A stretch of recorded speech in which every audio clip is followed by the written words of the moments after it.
Donc, nous allons parler de Purim, puisque jeudi soir prochain, nous serons tous occupés aux travaux pratiques. Donc, parlons ce soir de Purim. Itab Maseret Megillah. C'est écrit dans le traité Megillah. Shalu Talmidav et Rajbi, Mipnema Nitraivu Sonen Shal Israël Shebeoto Ador Kliya. Les élèves de Rabbi Shimon Bar Yochai ont posé la question suivante. Pourquoi les ennemis du peuple juif ont été passibles d'extermination à ce moment-là? Alors, entendons-nous bien, hein, c'est une manière de parler, les Sonéem Shel Israël. Sonéem Shel Israël, c'est pour ne pas dire qu'il y a des Bnei Israël qui se sont mal comportés. Donc, comme ça, c'est l'habitude. Quand on est en train de dire, ah voilà, il y a des Juifs qui sont mal comportés, on ne veut pas dire que c'est comme ça. Donc, on dit, c'est des ennemis des Juifs qui sont mal comportés. Donc, on parle en vérité du peuple juif à l'époque d'Achashverosh. Donc, ils demandent pourquoi est-ce que ceux-là ont été chayav de Kliya, qu'ils auraient pu être exterminés. Et donc, leur maître, Rabbi Shimon Bar Yochai, leur répond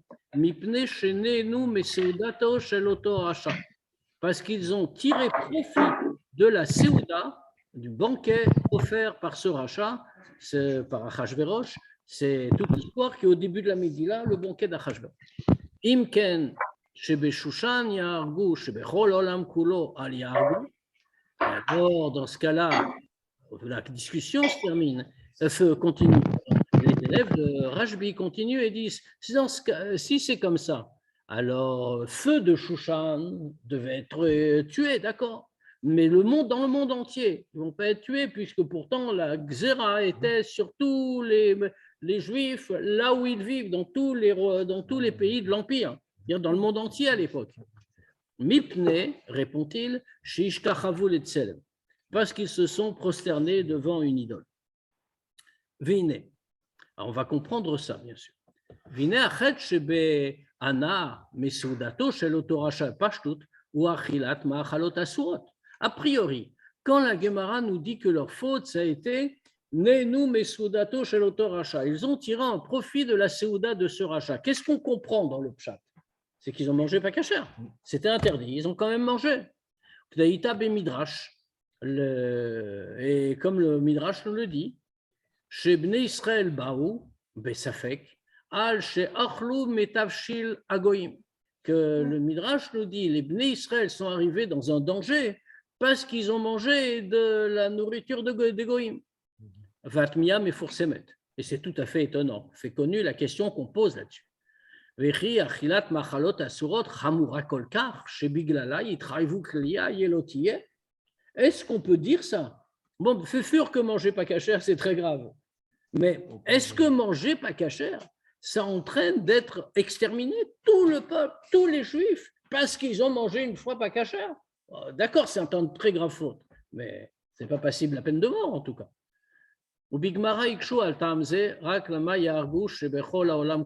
Gemara, ils ont juste posé une autre question. Ils ont dit, dans ce cas-là, si c'est parce qu'ils ont mangé de la séouda de ce rachat, pourquoi ce n'était pas seulement ceux de Shushan qui auraient dû être tués, puisqu'il y avait qu'eux qui étaient concernés. Il y avait des banquets dans tout l'Empire.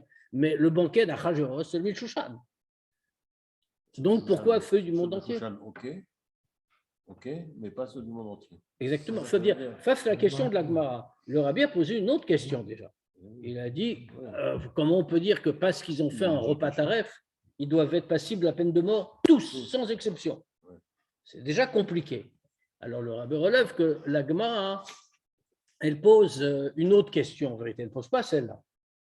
Ils disent, dans ce cas-là, pourquoi ceux qui habitaient dans le monde entier, il aurait dû avoir que ceux de Shushan? Je ne comprends pas, c'est pas un repas d'arrêt qu'ils ont pris. C'est dans le pshat. Attends, on va répondre autrement. Hein. Mais le premier pshat, c'est ce que dit le Midrash. Le premier pshat qu'ils ont mangé, nous, les Seudato, chez l'auteur Racha, ils ont mangé. Et c'est tout.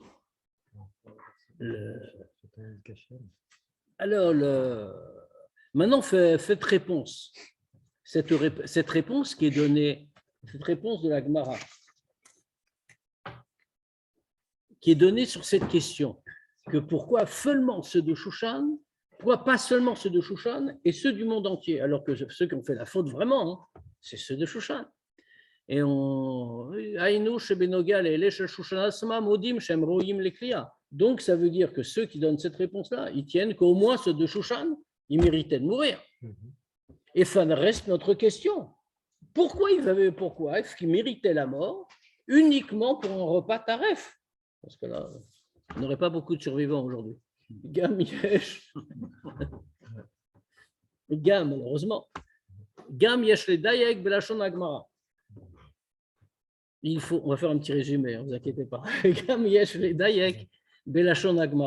Il faut aussi relever la formulation de l'Agmara. Ils ont tiré profit, ils ont eu un plaisir, voilà, c'est le mieux. Ils ont eu un plaisir du banquet de ce rachat.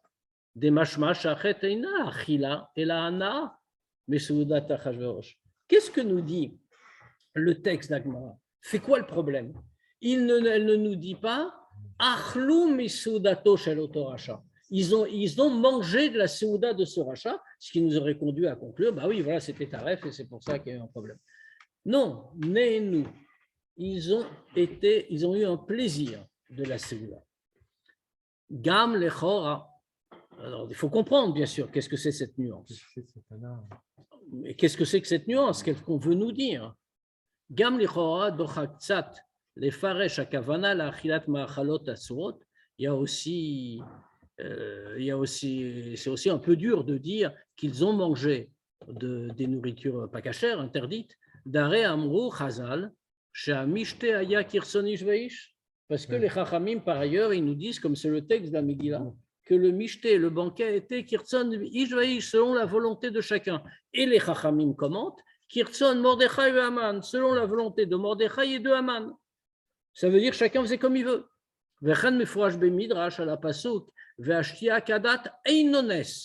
Et pareil aussi, donc toujours dans le texte de la Megillah, on trouve le pasouk et la boisson était sans obligation.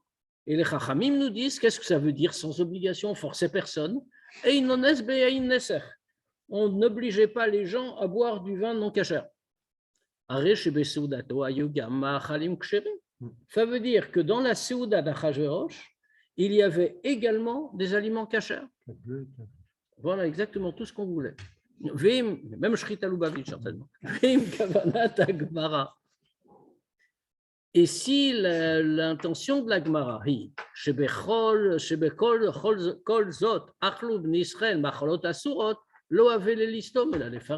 maintenant, si la Gemara veut nous dire inversement que les Bnei Israël, malgré tout ça, même s'ils n'étaient pas forcés, ils ont quand même mangé des aliments taref, dans ce cas-là, ils auraient dû le dire. La Gemara devrait le dire clairement et pas juste nous laisser avec cette ambiguïté. Donc, on a une question. On va répéter juste le problème. Donc, qu'est-ce qu'on voit? On voit qu'on nous dit à propos du récit de la Megillah, donc, que les élèves de Rabbi Shimon Bar Yochai ont demandé un jour à leur maître, nous raconte la Gemara, pourquoi ils ont mérité d'être exterminés. Ils ont failli être exterminés, un si grand danger. Et leur maître leur répond, parce qu'ils ont tiré un plaisir de la Séouda, du repas d'Achashverosh, du banquet d'Achashverosh. Alors, on a posé une question. On va laisser de côté les autres points qu'on a écartés de toute façon, mais on a posé une question. En quoi? Qu'est-ce que ça veut dire concrètement? Ça veut dire qu'ils ont mangé pas kasher. D'après le pshat de la Gemara, ça veut dire ils vont manger pas kasher. Ils ont été là-bas, il y avait des nourritures interdites, et ça ne leur a pas posé de problème, ils ont mangé. Mais même si on dit comme ça, ce qui semble la première lecture du texte, pourquoi, en quoi manger pas kasher, alors c'est très grave, il ne faut pas le faire, mais en quoi manger non kasher, ça rend passible de la peine de mort? C'est pas vrai, c'est pas le cas. Et en plus, tout le monde est exterminé, des hommes, femmes, enfants. C'est extrêmement curieux. Alors, le Rabbi a relevé que par ailleurs, on voit que le texte de la Gemara ne nous dit pas chez Achlou qu'ils ont mangé. Tout ça, c'est parce qu'ils ont mangé. Il nous dit chez Nénou. Ils ont eu un plaisir du repas de ce rachat. Alors, il aurait pu dire plus clairement, ils ont mangé. Donc, c'est pour ça qu'ils devaient être punis. Et puis, par ailleurs, on voit que ce n'est pas très cohérent avec ce que les Chachamim nous enseignent par ailleurs. Que dans cette Séouda, on le voit dans les psukim de la Megillah, disent les Chachamim, on faisait ce qu'on voulait. Si on voulait manger kasher, on pouvait manger kasher. Et il suffisait de dire « je veux manger kasher ». On ne l'obligeait même pas à boire du vin non kasher. Il avait tout ce qu'il voulait. Donc, dans ce cas-là, où est le problème? Et si, mais inversement maintenant, il faut poser la question à l'envers, c'est-à-dire si vraiment, dans ce cas-là, d'après la Gemara, c'est parce qu'ils auraient mangé de la nourriture interdite. Dans ce cas-là, la Gemara aurait dû nous préciser que puisqu'on voit qu'on peut interpréter que ce n'était pas interdit, que c'est autre chose, donc la Gemara aurait dû nous dire parce que c'était Nénou, ils ont eu un plaisir de la nourriture interdite, mais elle ne le dit pas, elle ne dit rien. Donc, il faut chercher à savoir quel anara ils ont eu. Quel a été le problème? Et ça doit être un problème grave, puisque ils ont failli être exterminés à ce moment-là. On va comprendre. On va expliquer. C'est le sujet de ce soir. Yesh mefarshim, il y en a qui expliquent. De mekevan shemishteze asa Achashverosh al bitul binyan migdash, kedeita bigmara, shelefi cheshbono shel Achashverosh malo ashvim shana de galut Bavel ou bnei Israël lo nigalu. Certains commentateurs nous disent la chose suivante, c'est parce qu'en vérité, Achashverosh, pourquoi est-ce qu'il a fait son banquet? Il a fait son banquet parce qu'il a pensé que le Beth Amikdash ne serait plus jamais reconstruit. Pourquoi à ce moment-là? Parce qu'en vérité, il savait, c'était connu de tout le monde, les prophètes avaient annoncé que l'exil à Babylone allait durer 70 ans. Or, Achashverosh a compté, il a compté les années. Et quand il a compté, quand est arrivé cette année-là, ça faisait 70 ans. Donc, il s'est dit, je vois que les 70 ans sont passés et la galoute est toujours là, les Juifs sont toujours en exil, le Beth Amikdash n'a pas été construit. Alors, dans ce cas-là, Ama, Ashtavada et tout le Mifrake. Et donc, à ce moment-là, c'est sûr, s'est-il dit, puisque la prophétie ne s'est pas réalisée, ils ne vont plus être délivrés, c'est fini. L'exil à Babylone va durer pour toujours pour eux. Et donc, qu'est-ce qu'il a fait? Nous disent les Chachamim, c'est la Gemara qui nous raconte tout ça. Il avait aussi être clé à Migdash l'ishtamesh bahem. Donc, il n'a plus eu peur de rien. Au moment Nabucodonosor, Nebuchadnezzar, au moment de la destruction du premier Beth Amikdash, avait emporté en butin les récipients du Beth Amikdash. Il y avait de très belles choses, il y avait des assiettes en or, des plats en or, etc., etc. Il avait tout pris. Et c'était dans le trésor de l'Empire. Et donc, personne ne s'en servait parce que tout le monde savait que c'était des choses très simples, même les Babyloniens. Mais là, quand Achashverosh a vu que les 70 ans, selon son compte, et qui était faux, évidemment, mais il a vu que c'était passé, que rien, il n'y avait rien à l'horizon, il n'a plus eu peur et il a fait sortir tous les ustensiles du Beth Amikdash en disant, voilà, maintenant je n'ai plus rien à craindre. Ah, il était sûr qu'il va plus être construit, donc il s'est servi des kélim. Voilà, il a fait la fête. Alors, il y a des commentateurs qui veulent dire ça et qui disent que donc les Juifs, ils ont vu ça et pourtant ils ont participé.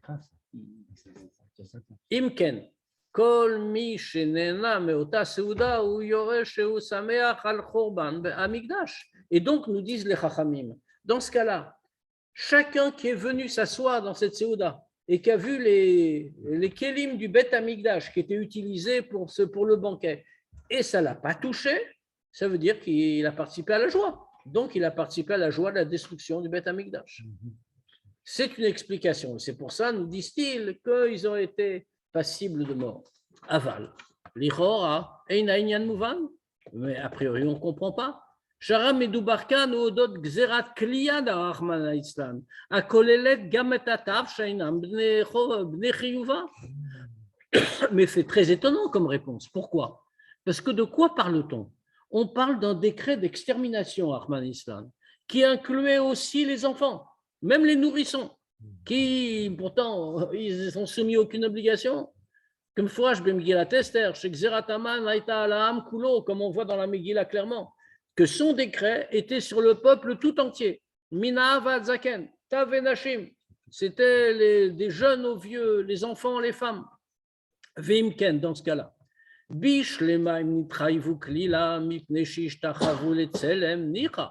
Dans ce cas-là, l'hypothèse qu'on a évoquée plus haut, c'est-à-dire que s'ils ont été passibles d'extermination parce qu'ils se seraient prosternés devant une idole, ça au moins fait compréhensible, c'est très grave.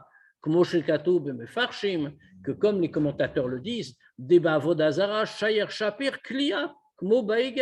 que dans un cas d'idolâtrie, alors c'est plus logique de dire qu'il y a une extermination, comme c'était le cas pour le veau d'or. Dirtiv, comme Dieu il dit à Moshe Rabbeinu au moment du veau d'or, écarte-toi et je vais les exterminer en un instant. Aval echef charloma, chez Avurze, chez Nenu Chulu, mais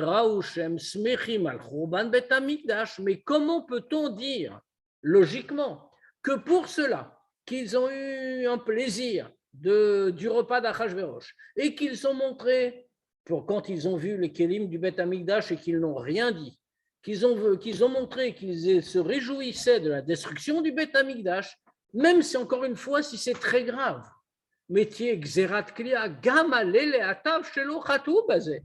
Il y aura un décret d'extermination pour tous, y compris des jeunes enfants qui n'ont fait aucune faute. Donc, il faut comprendre ça. On va comprendre d'abord, pour répondre à cette question, ce que nous ont dit les Chachamim.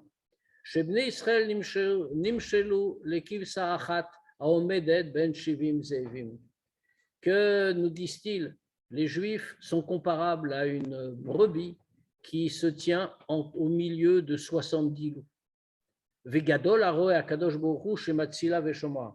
Et c'est notre grand berger, c'est-à-dire Dieu, qui la sauve et la protège. Vaïnu.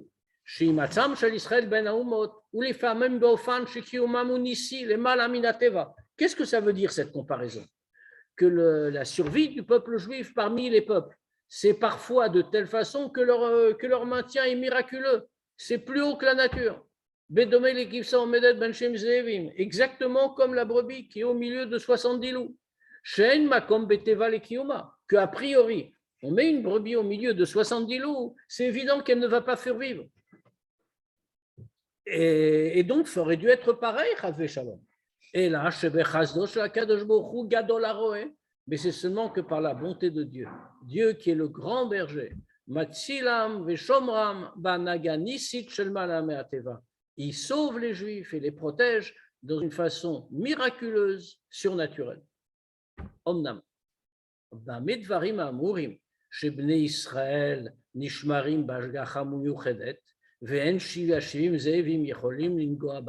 Mais de quoi parle-t-on?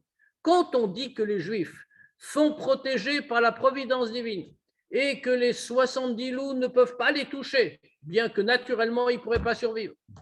Quand est-ce que ça marche? C'est quand leur comportement est comparable, correspond à celui-là. Chez Somchim, à la Kadosh Baruch Hu, chez Atzilam, Vishmeram. Que c'est quand leur comportement va avec ça, c'est-à-dire qu'ils sont conscients que c'est Dieu qui les sauve et les protège. Mais quand ils s'opposent à cette protection-là, ça veut dire quoi s'opposer?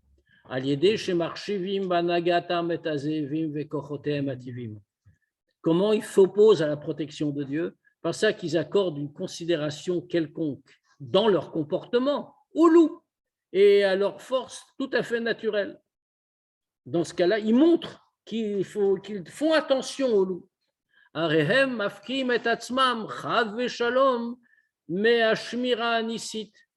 à ce moment-là, ils se retirent, si l'on peut dire, de la protection miraculeuse. Et ils rentrent dans le comportement naturel, puisque c'est eux qui le choisissent, ils doivent faire attention.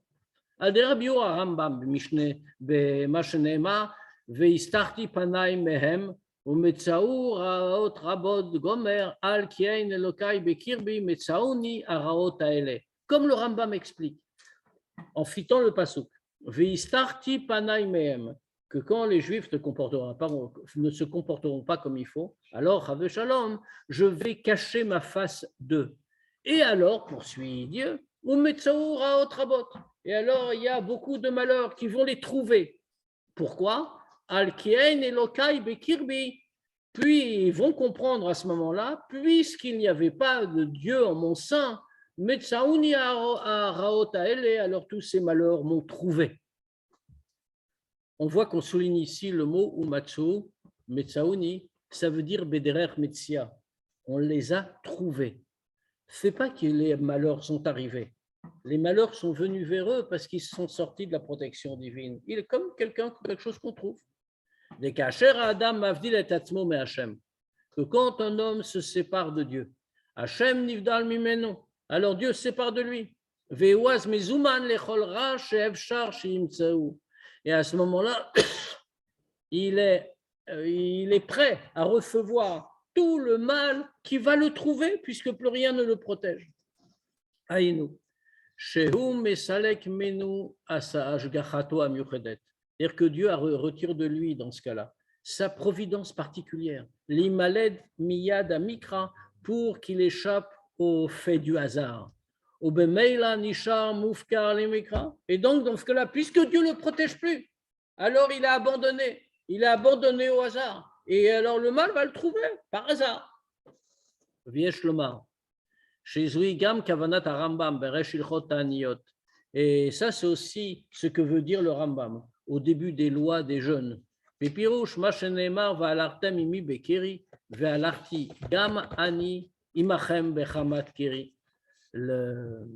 c'est écrit comme ça dans la Torah, que Dieu dit, et si vous allez avancer avec moi, Bekeri au hasard, alors moi aussi, je vais avancer de la même manière avec vous.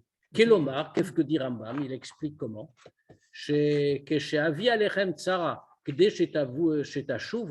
Que quand je vais vous envoyer une épreuve pour que vous fassiez tchouva,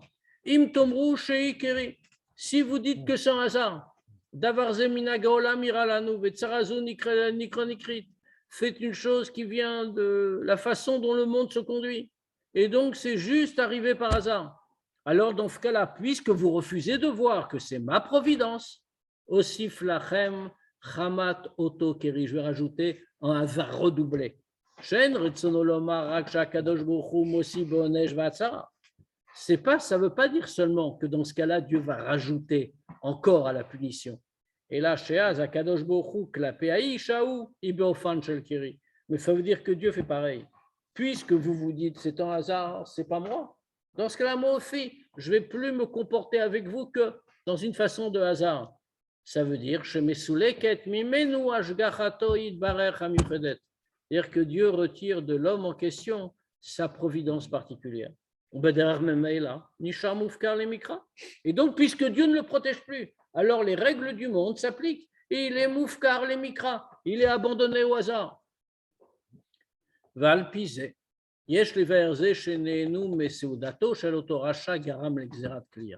Maintenant, on peut comprendre pourquoi le fait qu'ils aient tiré un plaisir de la Séouda, de ce rachat, de Achashverosh, ça a entraîné un décret d'extermination. Parce que ce n'était pas une punition pour la faute. Et la Shezou Aïta Totsa Tivit Managatam.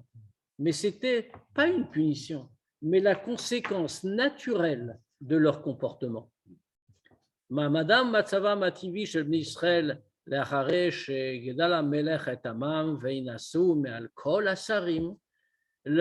situation naturelle des Juifs.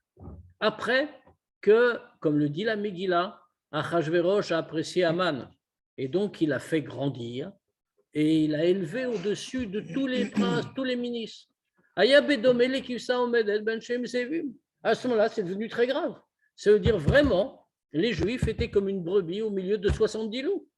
Vanagatam afshaita lifnezman avalochichad marshavtam vergesh shelhem em beofan shalnenu meudato.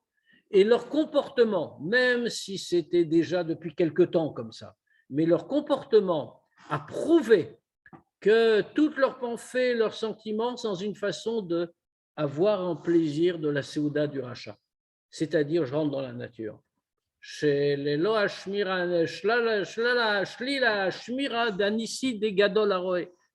qu'on a repoussé la providence, la protection du berger qui nous protège. Qui a ouvda chez Bnei Israël neenu misé shoto racha izminam les soudato, parce que le fait même que les Juifs éprouvent un plaisir du seul fait que ce rachat, comme on nous dit, c'est Achashverosh, les invite à son banquet. Alors ça même c'est la preuve que l'existence de ce rachat de Achashverosh a été chashuva etzlam, c'était tellement important pour eux. À tel point,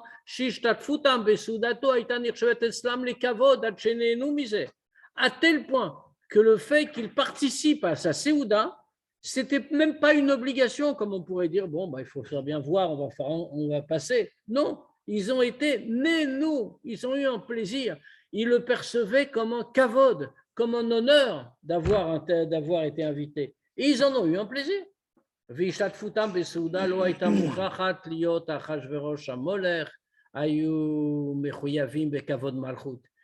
leur participation à cette Séouda n'était pas comme ça aurait pu être. Le fait à dire que puisque Achashverosh c'est le roi, alors on est obligé de lui manifester notre respect, donc on va participer. Et là, Suzot, Mipne Anaatam, Mazmanatam, les Séoudazu. Mais c'était beaucoup plus grave. Un juif en galoute, il est invité par le roi. Bon, il y va, il n'a pas trop le choix, mais il sait qu'il y va parce qu'il n'a pas le choix. Maintenant, eux, ce n'est pas le cas, ce n'était pas le cas. Ils ont eu un plaisir, ils ont été heureux parce qu'ils ont été invités. Mais Kevan, Shebni Israël, Atzmam, Yichshivu et Hashvim Zevim. Et puisque les Bnei Israël, puisque les Juifs eux-mêmes, ils ont donné une importance à ces 70 loups, c'est-à-dire à Achashverosh, mais au Toracha, ils ont eu un plaisir du kavod apparent qu'ils recevaient de ce rachat.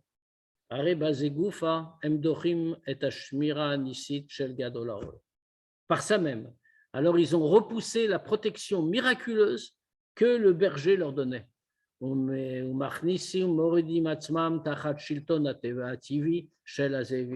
Et donc, puisqu'ils ont repoussé la protection surnaturelle, ils se sont eux-mêmes soumis aux lois de la nature. Ils sont soumis aux lois de la nature des 70 loups.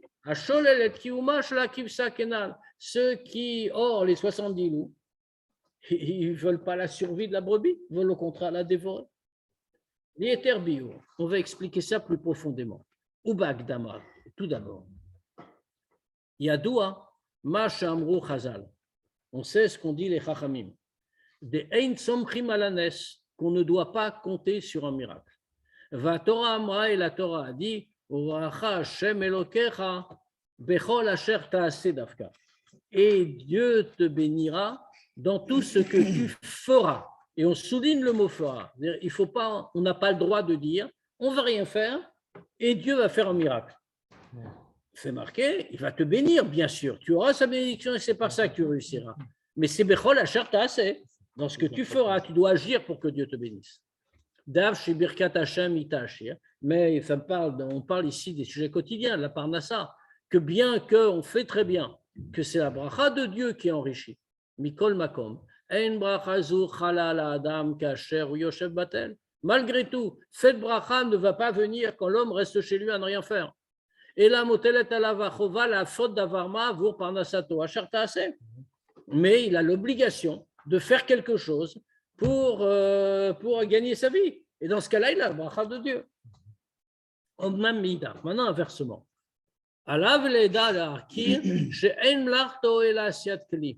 Il doit savoir une chose, que tout le travail, tout l'effort qu'il fait, c'est seulement faire un réceptacle pour la bracha.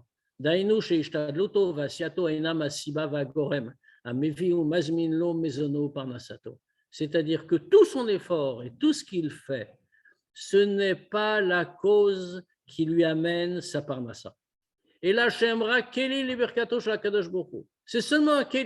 c'est seulement un réceptacle pour recevoir la bracha de Dieu. Shebo mashpialo akadosh baruch hu mezono parnasato. Il tend le keli en faisant quelque chose et Dieu lui donne la bracha qui va effectivement lui donner sa parnasa.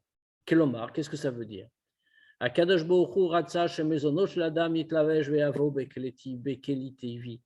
Dieu a voulu que la nourriture de l'homme, sa parnasa, s'habille dans un réceptacle naturel et vienne par cela, bedarke ateva, dans une façon naturelle. Ve'ateva, hu yidbarer kavo ve'tevo ba'olam. Et la nature, c'est Dieu qui l'a fixée dans le monde. Ve'lachen tziva la'adam la'asot kelim tivim le parnasato. Et donc, Dieu a ordonné que l'homme fasse des récipients, si l'on peut dire, voulus par la nature pour sa parnasa. Aval, gouf mezono shel adam, urak birkat Hashem. Mais en réalité, la nourriture elle-même, la parnasa elle-même, de quoi vient-elle? Elle vient de la bracha de Dieu. Mais kevan sheken, ein makom l'archiv esek keshela atzmo. Et donc, dans ce cas-là, on ne doit pas donner une importance à son travail en soi, tel qu'il est.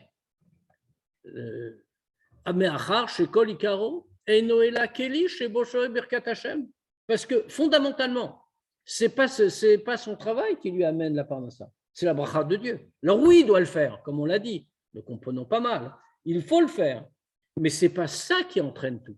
C'est-à-dire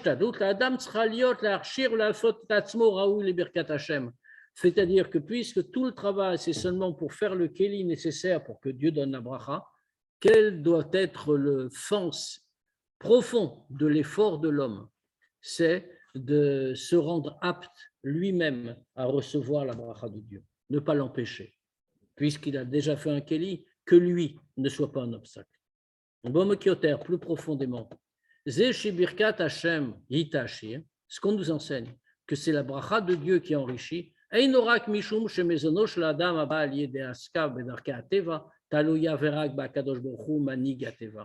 c'est pas seulement comme on vient de le dire. Ça veut dire que toute la parnassa de l'homme qui vient par son travail dans le monde dépend uniquement d'Akadosh Baruch Hu qui dirige le monde et la nature. Et là, autres, mais plus que ça, Vikar, et c'est l'essentiel. Chez Bnei Israël, Einam Netunim, Meikara, Tachat, Shilton, Vanagat, Ateva. C'est que les Juifs, a priori, ne sont absolument pas soumis aux lois de la nature. Donc, on peut voir Bekam Komot, comme c'est expliqué dans de nombreux endroits. Chez Bnei Israël, Mekablim Chayutam, Mishem Avaye, Shel Malam, Yanateva. Que les Juifs reçoivent leur vie du Shem Avaye, du nom de Dieu, qui est plus haut que la nature. Vainu Sheuid Barer Mashgiar ou Manig, c'est-à-dire que c'est Dieu qui veille et qui dirige Kol Inyane Israël, tout ce qui concerne les Juifs.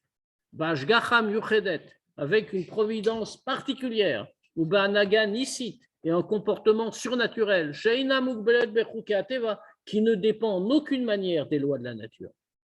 Ou les fisés, d'après ça. Mash le Kabbalat Berkat Hashem Zu, Tzerich Liot Maase Adam Asher Taase, Urak Mishum Sheratza Akadosh Baruch Hu, Shanaga Nisit Azu Tavor Ad Yedei Ateva. Maintenant, le fait que pour recevoir cette bracha, la bracha de Dieu, puisque tout dépend d'elle, il faut pourtant que l'homme agisse. Comme on a dit, Asher Taase, il y a la bracha si on travaille. C'est seulement parce que Dieu a voulu que le comportement surnaturel avec lequel il dirige les affaires des Juifs passe par la nature. C'est pour ça qu'en réalité, Dieu nous conduit par des miracles constants, mais il les fait passer par l'intermédiaire de la nature, par l'aspect extérieur de la nature. Asya bedarke ateva, et c'est pour ça que l'homme doit faire dans la nature, avec les règles du monde, et que par là passera la bracha de Dieu. Mais le déterminant, c'est la bracha de Dieu, bien sûr. Mais tout ce que fait l'homme, c'est seulement un habit extérieur, superficiel, pour la hashpa d'ilmala, pour tout ce que Dieu donne. Puisque tout cela vient d'un degré désigné par le nom de Dieu, plus haut que la nature.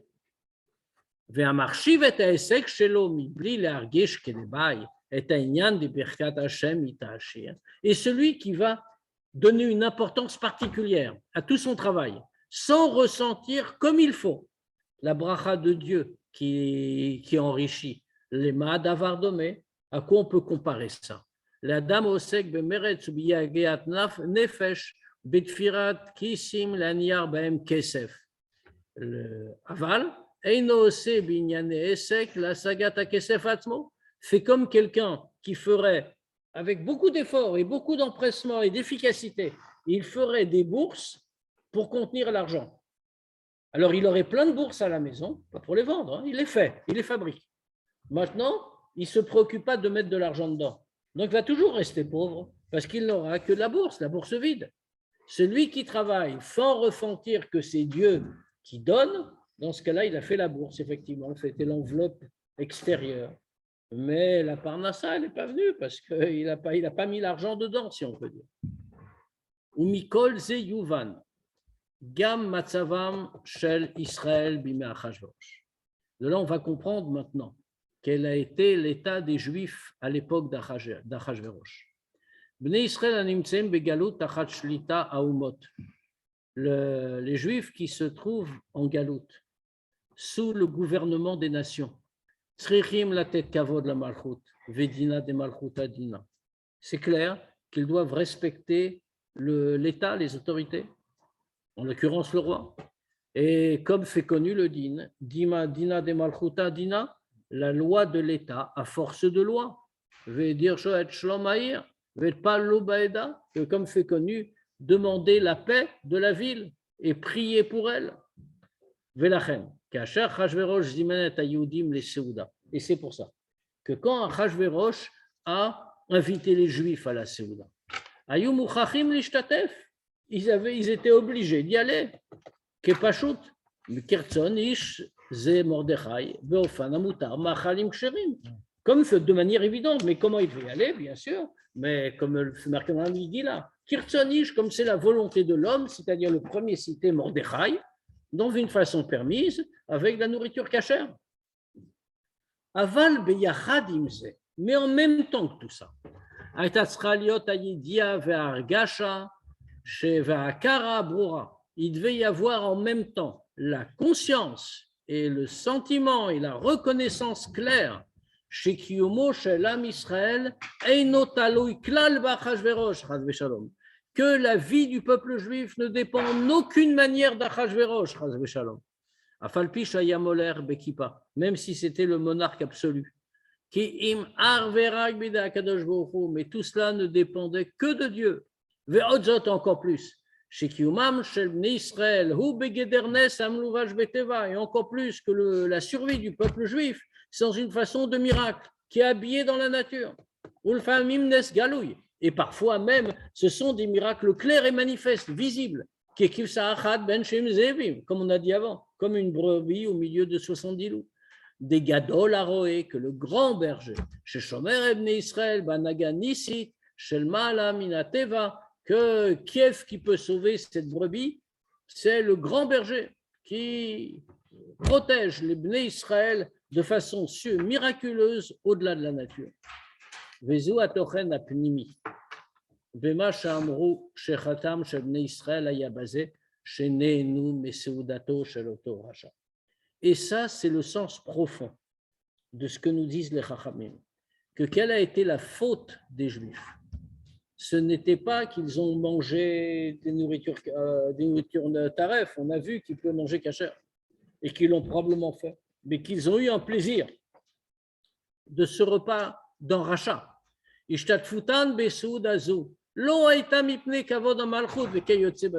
Le fait qu'ils aient participé au banquet, ce n'était pas à cause du respect du roi, etc. Et la mipnei shirchuvu et Achashverosh, mais c'est seulement qu'ils ont donné une considération à Achashverosh à Gdekar, à tel point,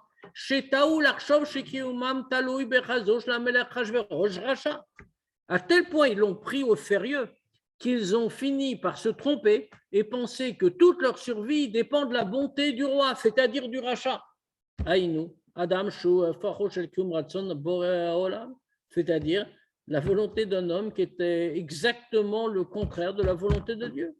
Mais la reine, via Efsharut l'ishtatesh beseudato la'ana vetanug. Et c'est pour ça, comme ils sont partis avec cette pensée-là, alors c'est ce qui les a entraînés à s'associer à cette Seuda en éprouvant un plaisir, un contentement.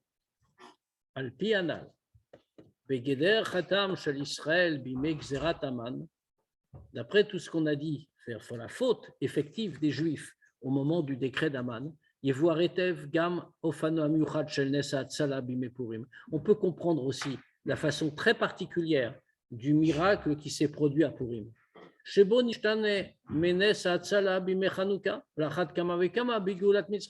Qui était très différente d'un autre miracle, celui de Hanouka, et encore plus de la sortie d'Égypte. Comme on voit, le miracle de Hanouka, la victoire, on ne parle pas de la Ménorah, mais pour arriver jusqu'à la Ménorah, il a fallu une série de victoires militaires qui étaient totalement impossibles a priori. Pour le miracle de Hanouka, la délivrance de Hanouka, c'était des miracles clairs, plus haut que la nature. Messira Masarta, comme on le dit d'ailleurs dans l'Alanissim, Masarta Giborim Beatralashim, Dieu a remis les forts entre les mains des faibles. Machen Ken Atzala de Yeme Purim, Baliedenes Amelouvaj Beteva, alors que le miracle de Purim est beaucoup plus discret. Il est vraiment totalement habillé dans la nature. Share Lo Ayadavar Nire Lain Shule Malame Ateva, puisque rien n'apparaissait comme étant surnaturel. Diesh Lomar. Et c'est ça que ça veut dire. Ça correspond justement. Pourquoi c'était comme ça, le miracle a été si différent? Ça correspond à la cause du décret qui a été fait à ce moment-là.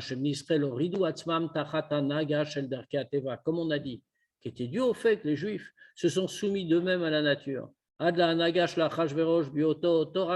Au point même de se soumettre à Achashverosh, à la volonté d'Achashverosh de copier, de caler leur comportement sur Achashverosh, qui était ce rachat. Au point d'éprouver un plaisir du banquet de ce rachat. Et on souligne, c'est un rachat. C'est-à-dire, Nes Amelouvash Beteva, le miracle habillé dans la nature. Melamdenu, Shanaga Nisid Delmala, Eina Mugbelet Belemala Minateva. Ça nous apprend quelque chose. Les miracles habillés dans la nature, comme celui de Purim, où rien n'apparaît, ça nous apprend que le comportement miraculeux d'en haut, quand Dieu se comporte miraculeusement par rapport à nous, ce n'est pas limité au surnaturel. D'une manière où le miracle est clair et manifeste. On a bougé les lois, la mer Rouge qui s'ouvre, par exemple, ou toute chose comme ça, ou le miracle de Hanouka, où une poignée de Juifs l'emportent sur des armées très nombreuses. Et là, mais ces miracles-là sont si hauts qu'ils peuvent même laisser en place les lois de la nature et s'habiller dans les lois de la nature. Achidouj benes Purim, la nouveauté qu'il y a dans le miracle de Purim. Nes ameluvash beteva, c'est-à-dire un miracle habillé dans la nature. Shounesk mones galou, que ce qui est un miracle, un vrai miracle, comme feu qu'on peut voir directement. Shlachen mevarchin abracha, comme on voit très clairement, le jour de Purim, pour la lecture de la Megillah, et ça marche pour toutes les mitzvot de Purim, on va dire la bracha, She'asanissim lavotenu, qui a fait des miracles pour nos ancêtres. Hen bechanouka nes sheinu meluvash beteva, vehen bepurim nes meluvash beteva. On le voit qu'on l'a dit pour Hanouka, She'asanissim lavotenu, et on l'a dit aussi pour Purim, alors que les miracles, comme on l'a vu, sont très différents, mais tous les deux font des miracles.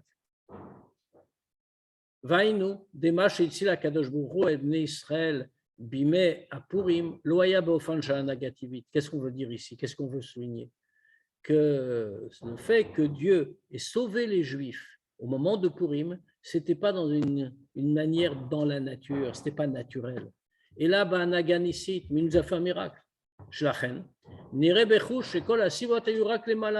C'est comme ça qu'on peut voir, d'ailleurs, que toutes les causes n'ont été que surnaturelles. N'étaient pas que tout ce que Dieu, j'ai mal traduit, que tout ce que Dieu a fait quand il a sauvé les Juifs au temps de Purim, loaya beofan shanaga tivit, c'était pas de façon naturelle. Et la banaganisite, mais c'était miraculeux. Donc, on voit que toutes les causes qui ont poussé au miracle de Purim étaient totalement surnaturelles.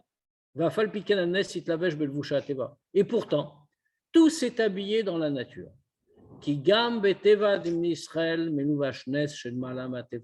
Parce que même dans la nature des Bnei Israël est habillé un miracle au-dessus de la nature.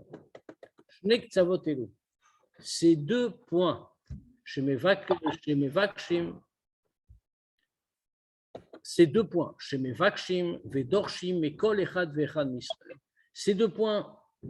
qui sont complètement à l'opposé l'un de l'autre, qu'on demande de chaque juif. D'un côté, on ne compte pas sur un miracle. Et on doit agir dans la nature. D'un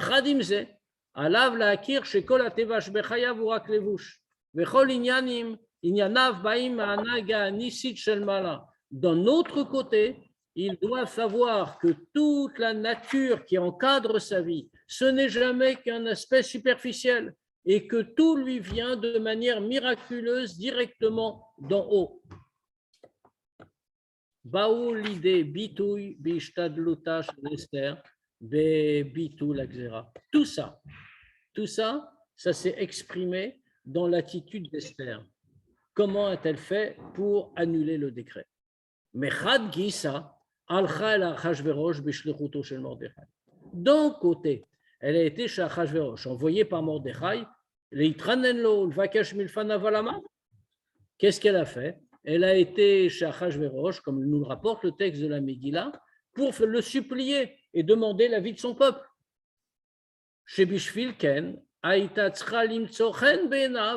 Et pour arriver à ça, elle devait trouver grâce à ses yeux. Bifrat, Asher, Aleph, Lon, Nikra, Meler, Zeshloshim Yom. D'autant plus que quand elle s'est présentée devant le roi, elle n'avait pas été appelée auprès de lui depuis 30 jours. Et deuxièmement, et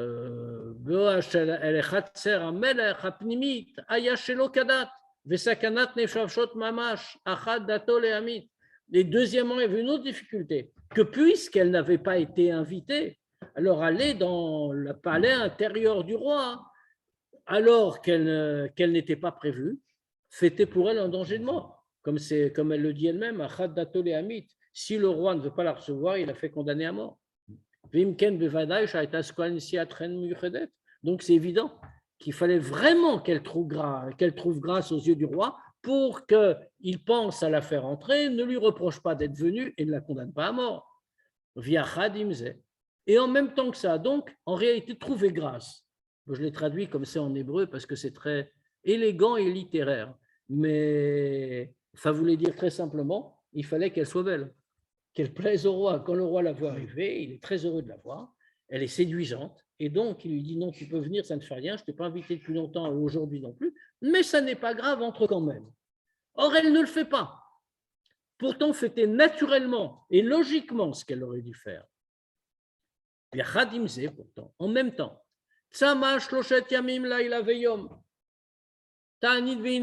avant d'y aller, elle a jeûné 3 jours et 3 nuits. C'est sûr que ça n'aurait pas dû être très efficace pour améliorer sa beauté. C'est très étonnant. De 2 choses l'une. Si le salut du peuple juif devait être obtenu de façon naturelle, pourquoi on jeûne? Avec ça, elle affaiblit sa capacité à trouver grâce aux yeux du roi. Et si Esther s'est dit, peu importe, c'est Dieu qui fera, tout viendra par miracle. Et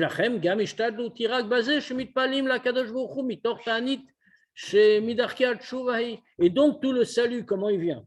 C'est parce qu'on va prier Dieu, c'est tout. Et donc il suffit de prier Dieu. On fait Ta'anit d'ailleurs, puisque comme c'est marqué que jeûner c'est partie de la tchouva.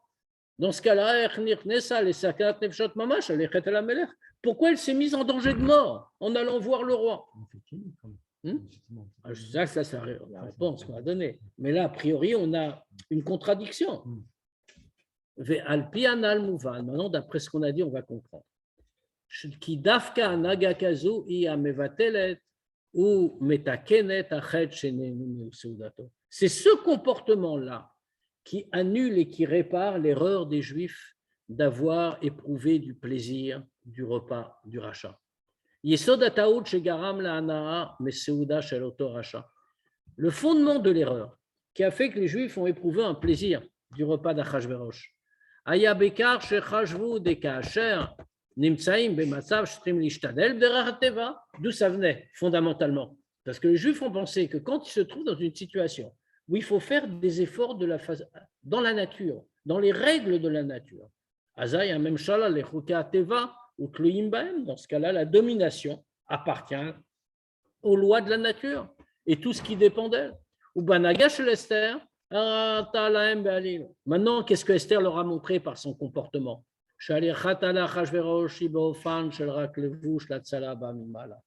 Leur a montré que si elle allait chez le roi, ce n'est pas parce qu'elle comptait sur le roi, c'était seulement l'habit extérieur, mais que le salut viendrait d'en haut, dans une manière de miracle surnaturel. Et donc, pour ça, il faut d'abord commencer par prier et par jeûner. Pour être digne d'un tel miracle.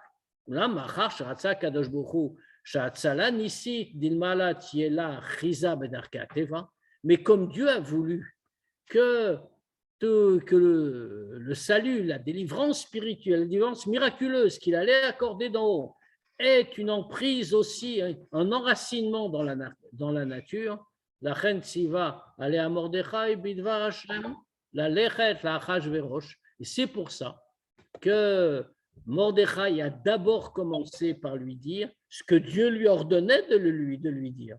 La lechet la Achashverosh, avche sakana bedava, d'aller d'abord chez Achashverosh, même si c'était dangereux.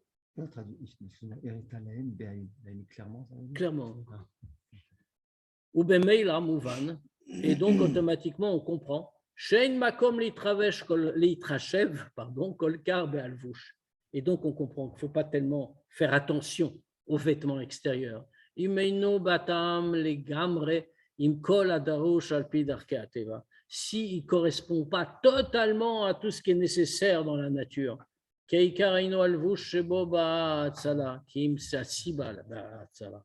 Parce que le principal, ce n'est pas le vêtement extérieur qui va permettre le salut, mais c'est la cause du salut. Ce qu'a fait Esther. D'accord, elle était un peu moins belle, mais ce n'était pas très grave, parce que ce n'était pas ça le vrai ressort. Donc ça, tout ça, ce n'est pas seulement pour Esther et Mordechai, mais ça s'applique bien sûr à chacun d'entre nous. Quel est l'enseignement qu'on doit tirer d'ici? Les Juifs ont été créés des âmes dans des corps. De telle façon qu'ils sont obligés de se préoccuper de leurs besoins physiques. Et puisque Dieu les a créés de cette manière-là, c'est sûr que c'est sa volonté qui s'occupe de leurs besoins matériels. Alors, l'histoire de Purim vient nous enseigner quelque chose. Que bien qu'on doive s'occuper de nos affaires matérielles, s'y consacrer ne doit pas se faire dans une façon de plaisir. On ne fait pas le principal. S'occuper de tout ça, ces affaires-là, c'est seulement un aspect extérieur, qui est totalement secondaire par rapport à notre mission essentielle dans ce monde. Le vrai plaisir, le vrai contentement d'un juif, ça doit être dans la vie de son âme, c'est-à-dire l'imoud Torah, l'étude de la Torah, l'accomplissement des mitzvot. Maintenant, le fait qu'il s'occupe aussi de toutes ces affaires matérielles, c'est juste pour qu'il soit en bonne santé, et qu'il pourra servir Dieu.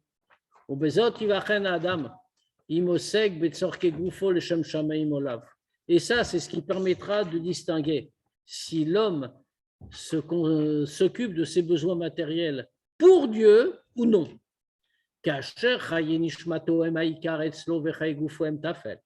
Quand la vie de sa neshama, c'est le principal, et la vie de son corps, c'est le secondaire, et même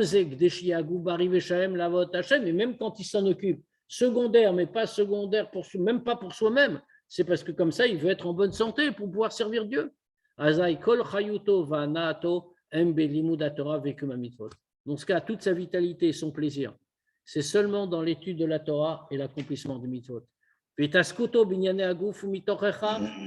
quand il se consacre à des choses matérielles, c'est mitochecha, c'est pas obligation. Alcool, au moins, même si c'est pas vraiment par obligation, parce qu'il faut pas se prendre pour ce qu'on n'est pas. Alcool panim bliana, au moins c'est sans plaisir.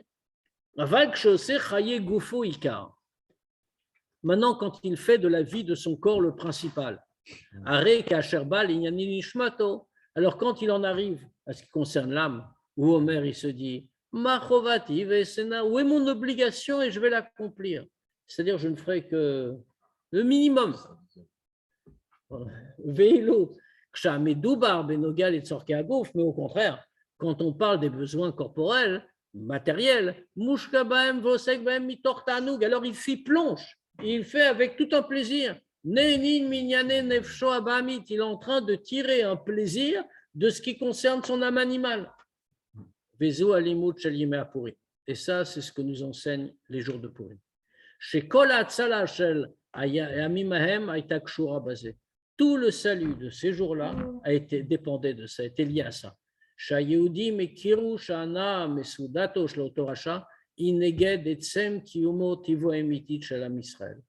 Que tout dépendait de ça, qu'ils reconnaissent que le plaisir tiré de la Séouda de ce rachat, c'est contre la survie même de la vraie nature du peuple juif.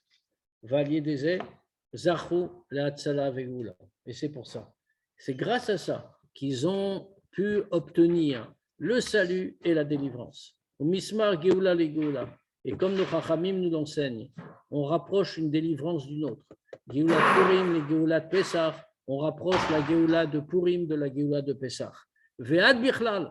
Et quand on est avec jusqu'à la délivrance complète, kolel yitzia emitit metzare ve'agbalot aguf, ve'ad ve'kolel, jusqu'au point de sortir vraiment de toutes les limites du corps. Ou kimet setra ma'etzrem arenu niflaot.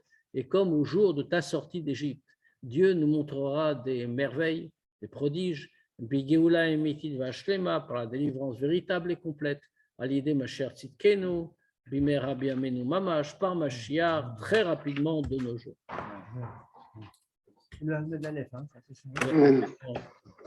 Bien sûr, on peut poser des questions si on veut, s'il reste quelques minutes.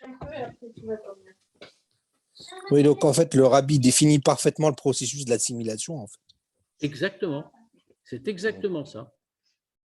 Bon, on peut l'appliquer aujourd'hui, hein. C'est très simple. Quand, par exemple, je ne sais pas, les responsables communautaires sont invités à l'Élysée par le président de la République, quel qu'il soit, hein. Je ne fais pas de politique, et qu'ils y vont, bien sûr qu'ils doivent y aller, c'est ce qu'on vient de dire, mais ils ne doivent pas en ressentir de fierté.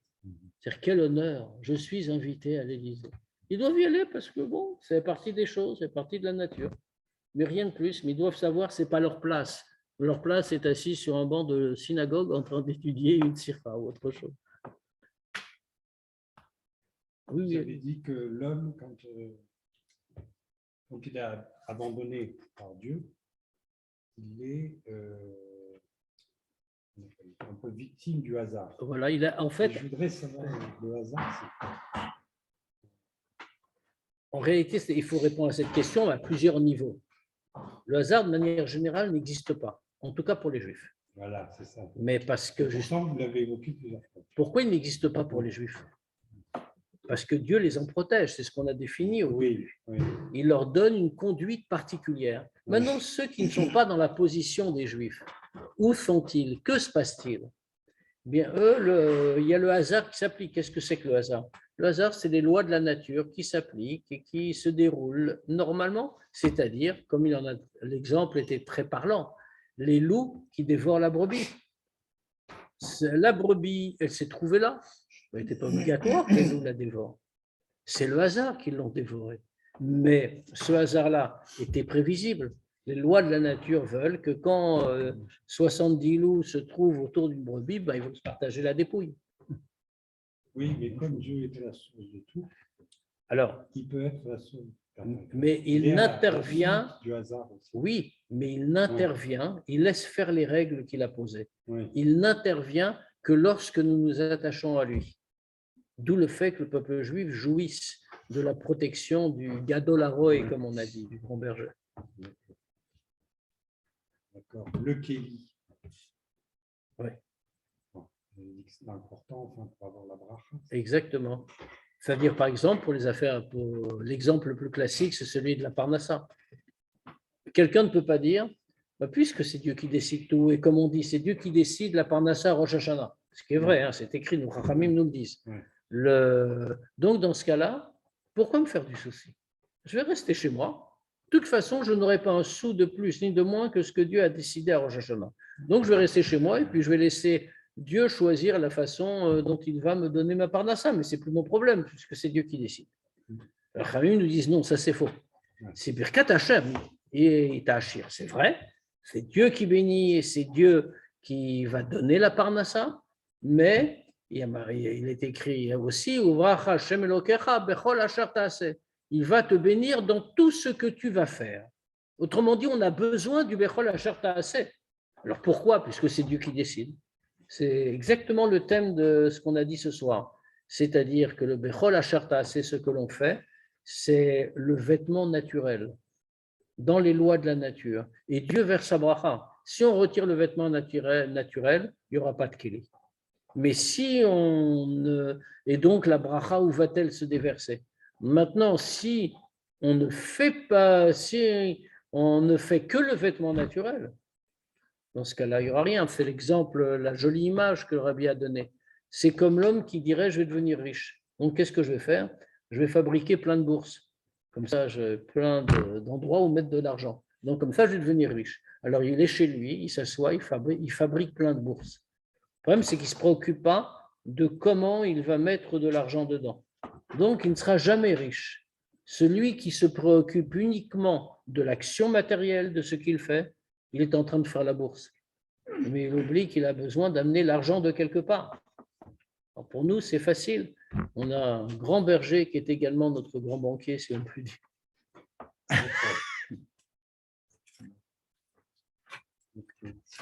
Bien, Donc, le Kéli, il y a allez-y. une dimension matérielle Absolument. et une dimension spirituelle. Le Kéli, c'est la dimension matérielle. C'est ce qu'il y a dans le Kéli qui est la dimension spirituelle. Oui, Il faut être au niveau de recevoir la bénédiction. ça vient pas comme ça. Ben, si on ne l'empêche pas, elle vient. Oui. Le problème, c'est que quand on ne se met pas au niveau, ça signifie très simplement, je vais par exemple décider de m'immerger dans le monde matériel. Toute ma vie, c'est gagner un peu plus, avoir plus de plaisir du monde matériel, etc. Dans ce cas-là, j'ai fait obstacle à la bracha. Et une autre notion, c'est la notion de miracle. Au début, vous avez dit qu'il n'y a pas de miracle.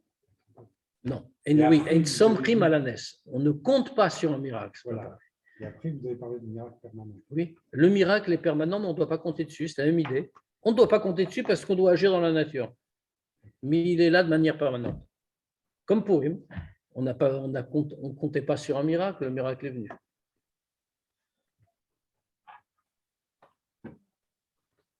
Bien, Shabbat Shalom à tous. Et on se voit lundi. Shabbat shalom. Et à Bezrat Hashem. Shabbat shalom. Gégé, je peux t'appeler? Bon, d'accord, Shabbat Shalom. Shabbat shalom. Shabbat shalom.